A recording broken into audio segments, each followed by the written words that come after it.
人気急上昇中のクライミングゲームピーク。可愛い見た目とは裏腹に手応えのある難易度になっていて、なかなか登頂できないとか、2ステージ目までは行ったけどそこから先へ進めないという方も少なくないと思います。そこでこの動画では3つ目のステージアルパインまでの攻略のヒントを紹介したいと思います。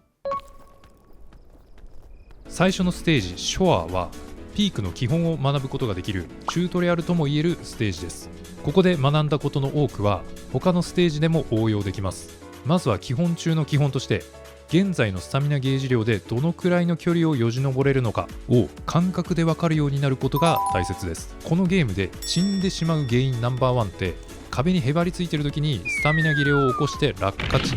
これですよね。いやー、これギリギリ届くかなという距離に毎回チャレンジしていたら、それは当然死ぬ確率が高まりますよね。なので基本的には余裕を持って登りきれるだろうと思った時だけ登りましょう。そういったルートはステージのどこかに必ずあります。崖を見た時の情報量に注目してみてください。たくさんの岩が上の方へ連なるように配置されている箇所、まずはそこに注目しましょう。そしてショアの場合は砂が積もっている部分があります。ここが立つことのできる足場となるので、そのような足場が短い間隔で設けられている場所が簡単によじ登れるルートです。ここまでは来たことのある人も多いのではないでしょうか。トロピクスですね。このステージで最も注意すべきギミックとして通り雨、スコールが挙げられます。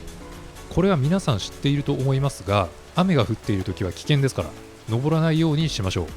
クライミング速度が低下するのでスタミナ切れのリスクがとても高くなります。このステージには触れると毒状態になってしまうツタ、草、爆発するキノコなどの有毒植物が多く生えていますので、しっかり足元を見て行動しましょう。やはり何度も毒状態にかかると登頂時間が伸びて自利品になってしまいますし、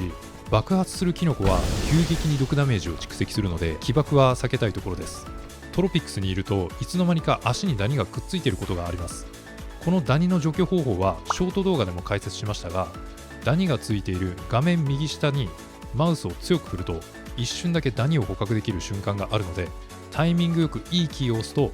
取り除くことができます。また映像はありませんが、壁に捕まっている時も右足を見ればダニを捕獲可能です。一方でこのステージは慣れてくるとボーナスステージとも言えるステージかもしれません。というのも、ある程度山を登るとシェルフファンガスとレメディファンガスという便利なキノコをよく見かける場所でもあります。シェルフファンガスは壁にぶつけると大きなキノコの傘を展開します。長いよじ登り経路の途中に展開すれば最高の足場になります。レメディファンガスは壁や地面にぶつけると回復効果のある胞子を出します。協力プレイ中なら離れた場所にいる仲間に投げつけて回復させることもできるでしょう。これらのキノコは最終ステージまで持ち越したいくらい便利なアイテムです。はい、このステージでまた一つ難易度が上がります。極寒のアルパインです。このステージは定期的に猛吹雪に見舞われます。吹雪に当たってしまうと霜がスタミナゲージを圧迫します。急速にスタミナ上限値が減ってしまうので、ここは本能に従って風の吹いてなさそうな物陰に隠れてやり過ごしましょう。増えてしまった霜ゲージはゆっくりと自然回復しますが、素早く回復させたい場合はヒートパック、カイロを使用するかランタンに火をつけましょう。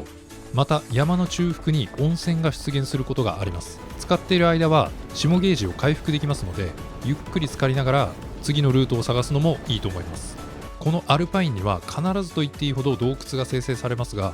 当たり外れが激しいので外ルートと洞窟ルートのどちらを選ぶかはよく見極める必要があります。洞窟ルートには最初からピトンが打ち込まれていて一見簡単そうに見えますが、アルパインに設置されたピトンは捕まると10秒で壊れる仕様となっています。それだけでなく洞窟内には濃い青色の氷の塊が多く設置されていますが、これに触れている間は霜ゲージが増えてしまいます。これらの理由から洞窟ルートの攻略はやや難易度が高めです。手持ちのアイテムを確認して寒さ対策ができそうなら外ルート、ピトンやロープ等が充実しているなら洞窟ルートを選ぶといいと思います。